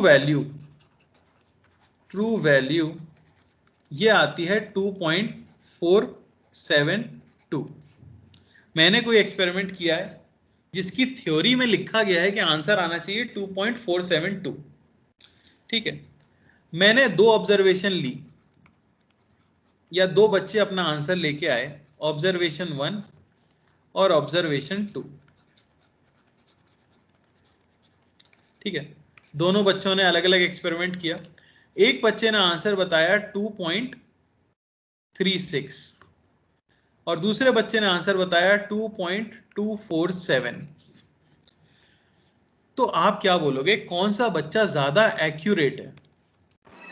ऑब्जर्वेशन 1 पहला वाला। बच्चा पहला बच्चा पहला बच्चा। पहला सर बच्चा। तो इसे हम कहते हैं मोर एक्यूरेट। क्यों? क्योंकि एक्यूरेट का मतलब होता है closer to true value. True value, जो आंसर आना चाहिए था उसके जो ज्यादा पास आएगा आंसर जिसका, वो ज्यादा एक्यूरेट होगा, है कि नहीं? यस। इंग्लिश लैंग्वेज है, यस सर। ठीक है? जबकि अगर मैं देखूं तो इसने 2 डेसिमल प्लेस तक आंसर निकाला, जबकि इसने 3 डेसिमल प्लेस तक आंसर निकाला, तो इसे मैं बोलूंगा ज्यादा प्रिसाइज। इसने कैलकुलेशन ज्यादा प्रिसाइज की है, इसने कैलकुलेशन ज्यादा डेसिमल तक की है, पर ये एक्यूरेट नहीं है ज्यादा। बात समझ आई? तो बेस्ट रिजल्ट तो कौन सा होगा? प्रिसीजन का मतलब क्या हो गया? Calculated to higher resolution. और रेजोल्यूशन का मतलब सिंपल लैंग्वेज में डेसिमल प्लेसेस मान सकते हो, ज्यादा डेसिमल प्लेसेस तक। हम क्या चाहेंगे? हम तो चाहेंगे कि हमारी रीडिंग बहुत एक्यूरेट भी हो और बहुत प्रिसाइज भी हो, है कि नहीं? पर दोनों में से आपको एक चुनना हो तो आप किसे चुनोगे? एक्यूरेसी चुनना ज्यादा जरूरी है, क्योंकि ट्रू वैल्यू के पास पहुंचना ज्यादा जरूरी है कि नहीं? Yes sir. तो ये थी ढेर सारी टर्म्स हैं जो कि बोर्ड की तरह मैंने आपको पढ़ाई हैं, एकदम बोर्ड लेवल पे आपको रटनी होंगी, बोर्ड में ही इनसे क्वेश्चन आ सकता है, ठीक है ना? कोई डाउट यहाँ तक? सर फिजिक्स में भी थियरी बेस्ड क्वेश्चन आते हैं। क्या कह रहे हो? तो ये एडवांस में कैसे टाइप के क्वेश्चन आते हैं एरर पे? ये आया ही नहीं बेटा, मैं वहां तक पहुंच ही नहीं पाया, अभी पहुंच रहे हैं, ठीक है ना? एडवांस में जो क्वेश्चन आएगा ना उसके लिए तो थोड़ा रुकना पड़ेगा हमें आगे। अभी मैं आपको मेथड जरूर बता दूंगा, पर हर चैप्टर में क्वेश्चन बन सकता है इससे रिलेटेड। ये बेसिकली मैंने अभी आपको बताया क्या है, ये आंसर को एक्सप्रेस करने का तरीका है। तो आंसर तो ढेर सारे चैप्टर्स में निकाले जा सकते हैं, जैसे कि अभी एक लड़का बोला था फ्लूइड का एक्सपेरिमेंट किया, है कि नहीं? वैसे ही करंट का एक्सपेरिमेंट किया, ढेर सारे एक्सपेरिमेंट। तो हर एक्सपेरिमेंट को एक्सप्रेस कर सकते हैं हम इसके टर्म्स में, तो हर चैप्टर में इससे क्वेश्चन बन सकता है। अभी तक जो पढ़ाया है उससे क्वेश्चन कोई सा नहीं बन रहा, ये सब थ्योरी है। अब क्वेश्चन कैसे बनेंगे वो हम देख सकते हैं। उससे पहले मैं पूछ रहा हूँ किसी को कोई डाउट है तो वो पूछ ले। फिजिक्स में भी थियरी बेस्ड क्वेश्चन आता है? बिल्कुल आता है बेटा, कंसेप्चुअल क्वेश्चंस आते हैं। तो डायरेक्ट ऐसे डेफिनेशन या ऐसा आ सकता है? जेई में नहीं आता, बोर्ड में आता है ना। जेई में नहीं आता, बोर्ड में तो आता है। हाँ, कोई दो ऑब्जर्वेशन है तो दोनों की आंसर से मैं एक को 3 डेसिमल प्लेस पे निकाला गया और एक को 2 तक निकाला है, तो फिर मोर एक्यूरेट 3 वाला होगा या 2 वाला? 3 वाला होगा ऑब्वियसली। मींस दोनों वही होगा, प्रिसाइज और एक्यूरेट। हाँ, दोनों वही होगा, है ना? चलो अब यहां से ध्यान देना, यहां से हम क्वेश्चंस कर पाएंगे। पहली टर्म है भाई एब्सोल्यूट एरर। अब क्या है, आपने एक एक्सपेरिमेंट किया, तो for an experiment readings taken, मैंने एक एक्सपेरिमेंट किया और मैंने कुछ रीडिंग्स ली हैं, जैसे कह देते हैं A1, A2, A3, A4 and A5,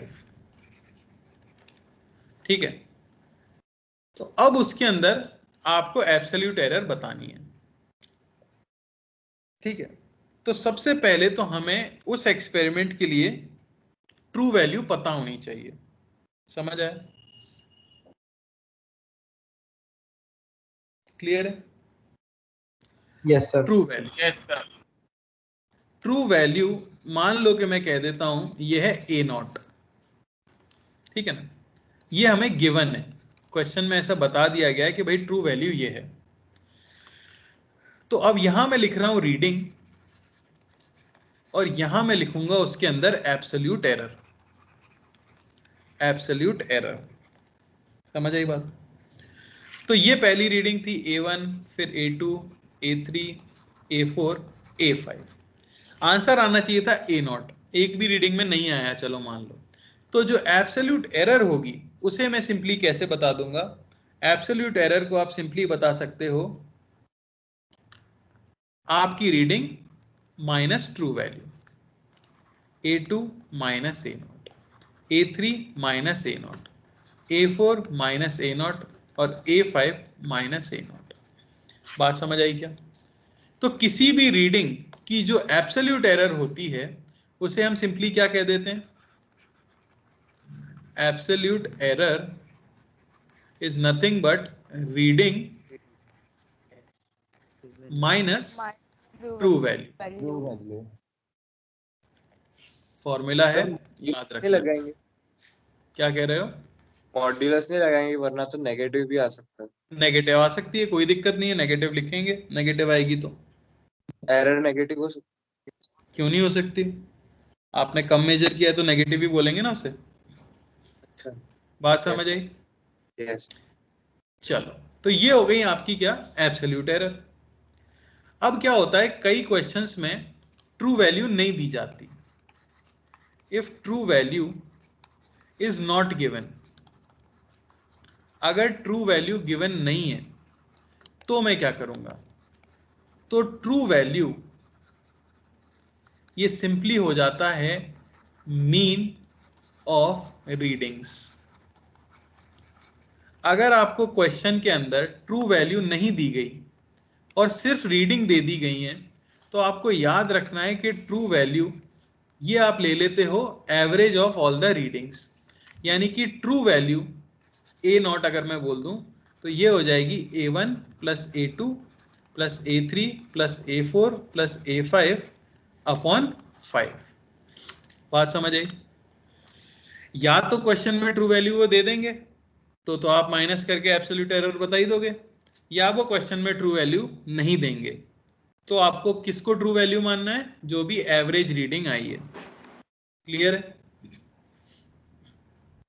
yes sir. तो अब मैं रिजल्ट क्या लिखूंगा, मैं रीडिंग क्या लिखूंगा, फाइनल आंसर क्या लिखूंगा मैं?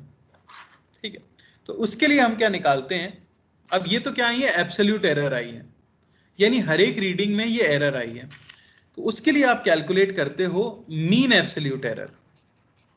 Mean absolute error, mean absolute error का मतलब क्या हो गया, एरर का एवरेज। तो क्या मैं उसे डेल्टा ए एवरेज कह सकता हूं? तो पहले वाले में एरर आई थी A1 माइनस A0, ये पॉजिटिव नेगेटिव कुछ भी हो सकती है कि नहीं, पर हम इसका ले लेते हैं मॉड, क्योंकि हमें सिर्फ एरर की मात्रा से मतलब है। तो A2 minus A0 plus A3 minus A0 plus A4 minus A0 plus A5 minus A0 और अपॉन 5। बात समझ आई क्या? सर ये मीन इसे हम कहते हैं मीन एब्सोल्यूट एरर। कोई डाउट? सर नहीं सर। सर ये मीन एब्सोल्यूट एरर जब ट्रू वैल्यू ना दे हो तब ऐसा तब करना है ना? नहीं नहीं बेटा, ये हमेशा करना है average of all the errors. ठीक है ना?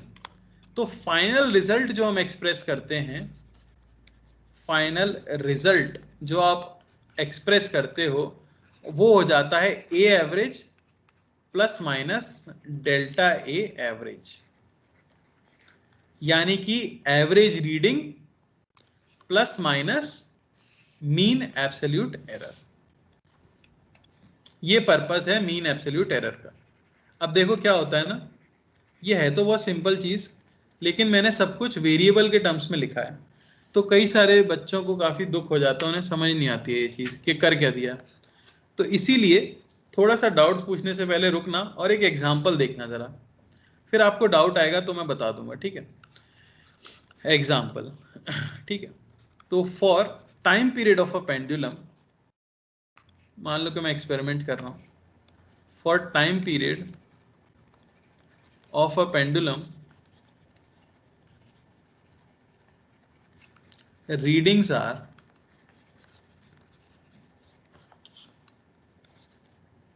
2.0, 2.2, 2.1, 2.0, 1.8 सेकेंड।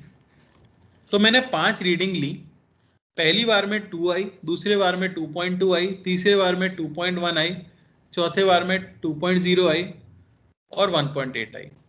सबसे पहले तो आपको बताना है least count of instrument. Least count of instrument, जो इंस्ट्रूमेंट मैंने यूज किया ये रीडिंग लेने के लिए, उसका लीस्ट काउंट क्या है। बी में मुझे बताना है मीन एब्सोल्यूट एरर। कोई आंसर मत बोलना प्लीज, मुझे लग भी न रखो। और तीसरे मुझे बतानी है कि मैं रीडिंग क्या एक्सप्रेस करूंगा। क्वेश्चन सबको क्लियर हुआ क्या? Yes sir. 5 एक्सपेरिमेंट किया, 5 रीडिंग आई हैं, ये चीजें पूछी गई हैं। सबसे आसान होता है लीस्ट काउंट बताना। आप जरा रीडिंग देखो, कितनी डेसिमल प्लेस तक आंसर दे पा रहे हैं? 1 डेसिमल प्लेस तक। सबसे छोटी रीडिंग क्या ले पा रहा हूँ मैं? 1.8। सबसे छोटी रीडिंग 0.1। इसमें किस किस को डाउट है प्लीज पूछो, हिचकिचाने की कोई बात नहीं है। सबसे छोटी रीडिंग जो मैं दे सकता हूं इस मशीन से वो 0.1 है। इसमें किसी को कोई कष्ट या दिक्कत? No sir. चलो बी पार्ट में मैं लिख लूंगा रीडिंग, यहां मैं लिख लूंगा एब्सोल्यूट एरर। ठीक है ना? चलो रीडिंग आपको दी गई है 2.0, फिर क्या था 2.2, 2.1, 2.0, 2.1, 2.0, 1.8। पर क्या आपको ट्रू वैल्यू दी गई है? नहीं सर, वो मीन से फाइंड करेंगे। तो मैं क्या निकालूंगा? ए एवरेज। 10.8 ये आ गई 2 plus 2.1 2.2 plus 2.1 plus 2 plus 1.8 upon 5। और एक भले आदमी ने मुझे बता दिया कितना आ गया ये। अरे बोलो, अभी बोला था ना किसी ने 10.2। नहीं यार 10.2 सर, 2.2 5.25 नहीं यार, क्या कर रहे हो? 5.05 सर 2.02 मैं कर लेता हूँ यार, तुमसे ऐड करने को बोला बस। सर 100% 2.02 चलो मैं ये मान लेता हूँ 2.02। Sir 2.02। Yes sir 10. Yes sir 2.02। अरे 5 से डिवाइड ही करना था, इसी में लौट गए लोग। 2.02 ये लो, ये मेरी एवरेज वैल्यू आ गई, तो इसी को मैं ट्रू वैल्यू मानूंगा। चलो एब्सोल्यूट एरर निकालते हैं, तो 2 माइनस 2.02, ठीक है ना? यहाँ 2.2 माइनस 2.02, यहाँ 2.1 माइनस 2.02, ये आपका हो गया 2.0 माइनस 2.02, 1.8 माइनस 2.02। जरा एक काम करो, चलो ठीक है, यहाँ पे एक और चीज आ जाएगी। बेसिकली 2 डेसिमल तक चला गया है ना, तो इसे राउंड ऑफ करना पड़ेगा। राउंड ऑफ के रूल्स अभी हमने देखे नहीं है, आगे देखेंगे। सर आते 2 है। चलो राउंड ऑफ का रूल किसी को नहीं आता, आगे हम सर सीखेंगे। केमिस्ट्री में सिखा लिया है, केमिस्ट्री में। चलो सिखा दिया फिर तो बहुत सुख की बात है। ए एवरेज सिंपली में क्या कह दूंगा, क्या आ जाएगा राउंड ऑफ करके? 2.0 2 आ जाएगा। 2.0 आ जाएगा, ठीक है ना? तो मैं इसको ले लेता हूं। चलो अब एरर लिख लेते हैं। जिनको नहीं आता चिंता मत करो, बस याद कर लो। अभी के लिए तो समझने के लिए मान लो मैंने राउंड ऑफ कर दिया 2.0 में। कैसे करते हैं वो मैं बताऊंगा। तो यहां से क्या मिलेगा? एरर 0। यहां मिलेगी कितनी? 0.2, यहां मिलेगी 0.1, यहां 0 और यहां -0.2। कोई दिक्कत किसी को? No sir. अब मैं निकाल लूंगा मीन एब्सोल्यूट एरर, यानी 0 plus 0.2 plus 0.1 plus 0 plus 0.2, minus मत ले लेना। एब्सोल्यूट एरर को भले लिखते मॉड में नेगेटिव करेंगे, पर यूज हम क्या करते हैं? पॉजिटिव। तो डेल्टा ए एवरेज क्या हो गया? 0.1। अरे आया कि नहीं? तो आप रीडिंग क्या लिखोगे? ये हो गई मीन एब्सोल्यूट एरर। यस। तो रीडिंग सी पार्ट में रीडिंग हो जाएगी 2.0 प्लस माइनस 0.1 सेकेंड। क्लियर हुआ क्या? यस सर Yes, वो sir. आपने 1.8 ये जो आपने एब्सोल्यूट एरर लिखा वो -0.2 को वहां पे भी हम मॉड में रख सकते हैं? नहीं, उसको माइनस में लिखा जाता है। सिर्फ फर्स्ट पार्ट फिर से बताओ ना, मैं डिस्कनेक्ट हो गया था। कौन सा first part? Least count. Yes sir. सबसे छोटी रीडिंग क्या ले सकते हैं बेटा?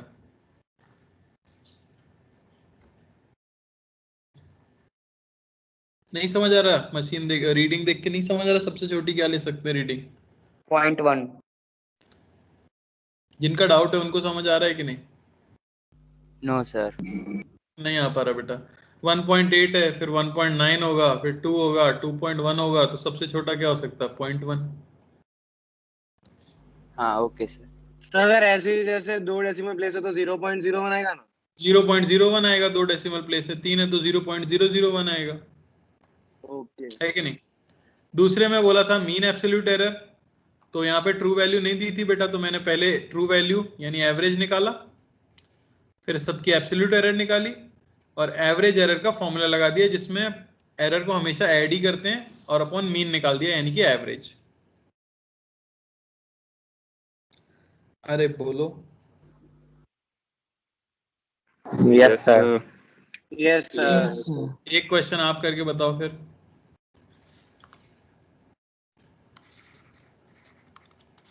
तो क्वेश्चन है जैसे find the least count of the instrument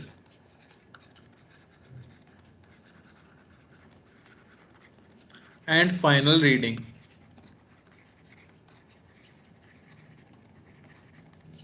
कुछ रीडिंग्स ली गई हैं, ठीक है ना। ऑब्जर्वेशन में यहां लिख देता हूं,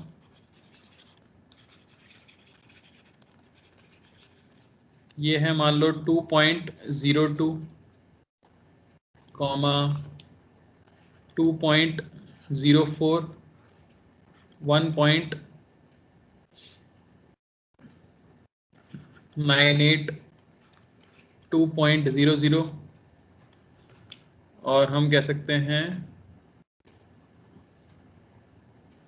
2.12।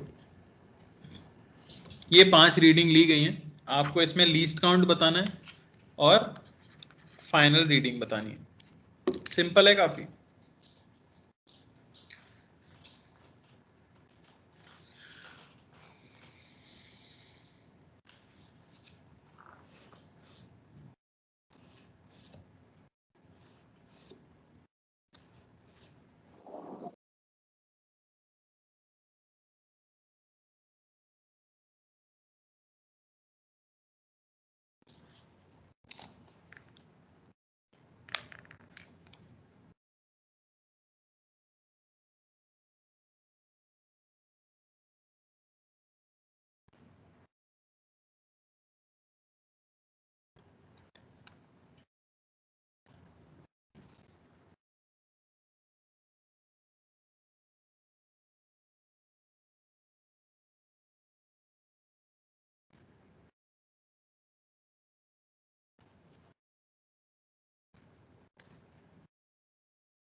अच्छा, एक चीज करेक्ट करनी पड़ेगी। सर आ गया। एक चीज ध्यान देना जरा, मैंने अभी बुक में देखा ये गड़बड़ हो गई कुछ। तो इसे एरर कहते हैं, एब्सोल्यूट एरर पॉजिटिव वाली को ही कहते हैं, ठीक है ना। तो इसका मैग्नीट्यूड सिर्फ जो देते हैं वो हम एब्सोल्यूट एरर कह देते हैं, ठीक है, पॉजिटिव वाली। ये आपकी क्या है, सिर्फ एरर है जो हम निकाल रहे थे ना सब्ट्रैक्ट करके, उसे एरर कहते हैं। और जो पॉजिटिव आएगा सिर्फ मैग्नीट्यूड वाला उसे एब्सोल्यूट एरर कहेंगे। जैसे कोई पूछ ले 2.1 में एब्सोल्यूट एरर कितनी है, तो 0.1, 1.8 में कितनी है तो 0.2 एब्सोल्यूट एरर, और एरर कितनी है -0.2, ठीक है ना। किसका आ गया था आंसर? सर मेरा सर मेरा। क्या आया? सर मेरा। एक एक करके बोलो। सर 2.03 प्लस और माइनस 0.038। हाँ सर सही है। 0.03 ना सर। सबका सेम आ रहा है बराबर। हाँ सर सर हाँ, 0.03। राउंडिंग ऑफ करना है 0.038 को। कर देंगे वैसे, पर अभी सिखाया नहीं है, तो जिनको आता है वो कर दो, जिनको नहीं आता वो नहीं करेंगे। लीस्ट काउंट क्या हो जाएगा भाई? 0.04 लीस्ट काउंट क्या हो जाएगा? 0.01 इसमें किसी को कोई डाउट तो नहीं है? कोई डाउट तो नहीं है? रीडिंग और यहाँ पे लिख देते हैं एब्सोल्यूट एरर। क्या कह रहे हो? लीस्ट काउंट 0.02 आ सकता है ना? 0.02 आ सकता है ना? हाँ सर 0.02। क्यों आ सकता है? सर क्योंकि सारे जो मतलब जो लीस्ट डिफरेंस है वो 0. मतलब सारे जो है वो 0.02 के फैक्टर्स है, मतलब ऐसे। उससे कुछ मतलब नहीं होता बेटा, वो तो मैंने डेटा अच्छा है इसलिए रीडिंग दे दी थी आपको, वरना 1-1 लिख देता तो गंदा हो जाता है कि नहीं? अब जितनी डेसिमल प्लेस तक जा सकते हैं वही होगी ना हमारी तो। अरे नहीं सर समझ आया। लेकिन अगर मतलब 5 डिवीजन से 0.1 के अंदर के तो फिर तो 0.2 ही होगा ना, 0.02। क्या कह रहे हो भाई? सर मतलब अगर ये जो इंस्ट्रूमेंट है इसके अंदर 0.1 के बाद जो सिर्फ 5 ही डिवीजन से तो फिर 0.02 ही होगा ना। समझ नहीं पा रहा मैं यार। वो इसलिए तुम कह रहे हो क्योंकि मैंने सारी रीडिंग दी है वो 0.2 के डिफरेंस पे है। सर डिफरेंस नहीं, लेकिन मतलब 0.1 का कोई उसमें है नहीं ना, इसीलिए। और नहीं सारे इवन से, इसीलिए।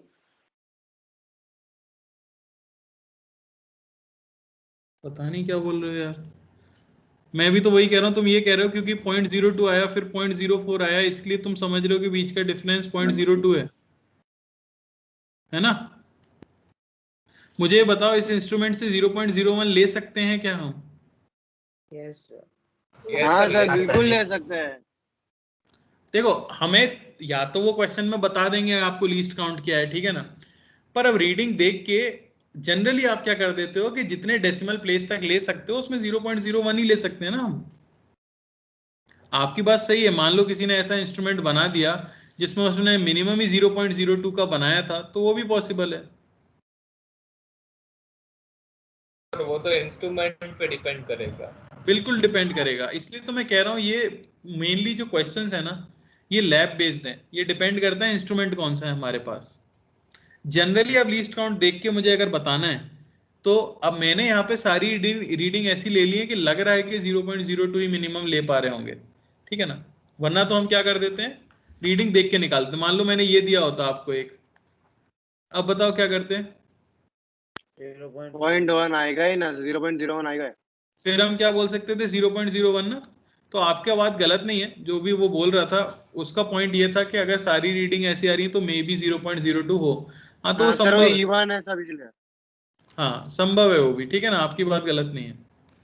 चलो सर तो 2.02 करेक्ट आंसर क्या दोनों करेक्ट होंगे 0.01 और 0.02? बेटा दोनों नहीं होंगे, क्वेश्चन ऐसा नहीं आएगा, आपको क्लियर कर देंगे वो, ठीक है ना। या तो क्वेश्चन में गिवन होगा या फिर कहीं ना कहीं एडवांस में कैसे क्वेश्चन आएंगे? यार आगे आएंगे वो, अभी नहीं पढ़ा आपने एडवांस के लायक, ये सब हलवा नहीं आता एडवांस में। पहले मेंस के तो हाँ करो। सर वही लग रहा है। हाँ ये तो बहुत आसान है, अभी तो मेनली आप एक क्वेश्चन सॉल्व करोगे, उसका जो आंसर आएगा उसको एक्सप्रेस करोगे, तो ये तो फाइनल स्टेप सीख रहे हैं हम, ठीक है ना। आर एवरेज निकाला क्या सबने? एवरेज रीडिंग कितनी आई थी? 2.032 002 2.03 आई। उसको राउंड ऑफ किया 032 आती है। अब राउंड ऑफ के रूल से जिनको नहीं आता वो चलो ठीक है अभी देख लो बस, वो मैं 2.03 लिख देता हूँ इसे, ठीक है ना।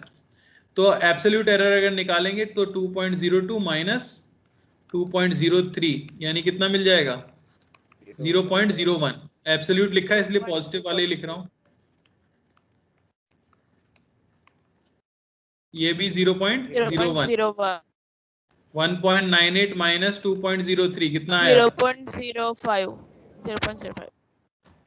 फिर 2.00 माइनस 2.03 0.03 2.12 माइनस 2.03 0.09 बस यहाँ से डेल्टा आर एवरेज निकाल लिया होगा, कितना आएगा? 0.038 0.03 ठीक है, अब इसको भी राउंड ऑफ करना अगर हम सीख जाएंगे, जो कि हम सीखेंगे आगे चल के। 0.04 तो फाइनल हम रीडिंग कैसे दे देंगे? 2.03 प्लस माइनस 0.04 प्लस और बिल्कुल सही। माइनस 0.04। क्लियर हुआ क्या? यस सर एकदम क्लियर। कोई समस्या? सिर्फ एक चीज में वो पहले मैंने बोल दी थी कि पॉजिटिव ही लेना है, उसको याद रखना, ठीक है ना? उसको एब्सोल्यूट एरर कहते हैं। नेगेटिव वाली जो आप लिखते हो उसको जनरल एरर बोला जाएगा। एरर नेगेटिव आ सकती है, एब्सोल्यूट एरर को पॉजिटिव ही लिखते हैं, ठीक है ना? उसको मॉड में डाल देंगे ना? हाँ, मॉड में डाल देते हैं उसको। क्लियर है क्या? Yes sir. Yes sir. तो ये सिंपल सा मेथड था जिससे आज हमने टाइप ऑफ एरर सीखी है अलग अलग तरह की, जो कि इतना इंपॉर्टेंट नहीं है। मेन चीज बस यहाँ से है, ये लिखना आ जाना चाहिए हमें। ट्रू वैल्यू अगर नहीं गिवन हो तो ये लिखना आ जाना चाहिए। इसके आगे की जो टाइप्स होती हैं, कॉम्बिनेशन वगैरह, वो सब अब हम अगली क्लास में देखेंगे, ठीक है? सर तो ये उसका लास्ट टॉपिक होगा ये। किसका बेटा? ये चैप्टर का लास्ट टॉपिक है ये, एक्यूरेसी। हाँ, अपना यूनिट्स तो खत्म हो गया है, अपना डायमेंशन भी खत्म हो गया है, अपन एरर एनालिसिस पे चल रहे हैं। तो अपन को ये एरर के टाइप पढ़ने हैं, उसके बाद वो 2 इंस्ट्रूमेंट पढ़ने हैं। आपका एग्जाम कब है? सर वो फिर unit test 3rd to 6th के बीच में है। 3 to 6 जून। 3 to 6 है ना? फिर तो अपने पास 2 तारीख तक का टाइम, कोई दिक्कत नहीं है ना? सर वैसे प्रीवियस ईयर का जो पेपर सर ने भेजा था ना, उसमें सिर्फ यूनिट्स पे ही था क्वेश्चन। हाँ वो सर भी ऐसे सब लग क्वेश्चन रहा है शायद नहीं देंगे इंस्ट्रूमेंट, फिर भी अपन तो पढ़ लेंगे। वो तो अपना हो ही चुका है, तो उसकी प्रैक्टिस तो आप कर ही लो जितने भी कर सकते हो मॉड्यूल से। बाकी इसको चलने दो साथ, है ना? सर मॉडल में स्क्रू गेज के भी थोड़े बहुत ऐसे कीवर्ड है, तो वो आएंगे? बिल्कुल होंगे, वो अपन बहुत सिंपल है, एक बार पढ़ लेंगे तो इजी लगेगा एकदम, ठीक है ना? ओके चलो एंड करें फिर, अगली क्लास भी होगी। Yes sir. Yes sir. Bye sir, thank you sir. चलो ठीक है, bye everyone, thank you. Bye sir. Thank you sir, thank you sir. Bye sir, thank you sir. ठीक है, चलो बाय। Bye sir.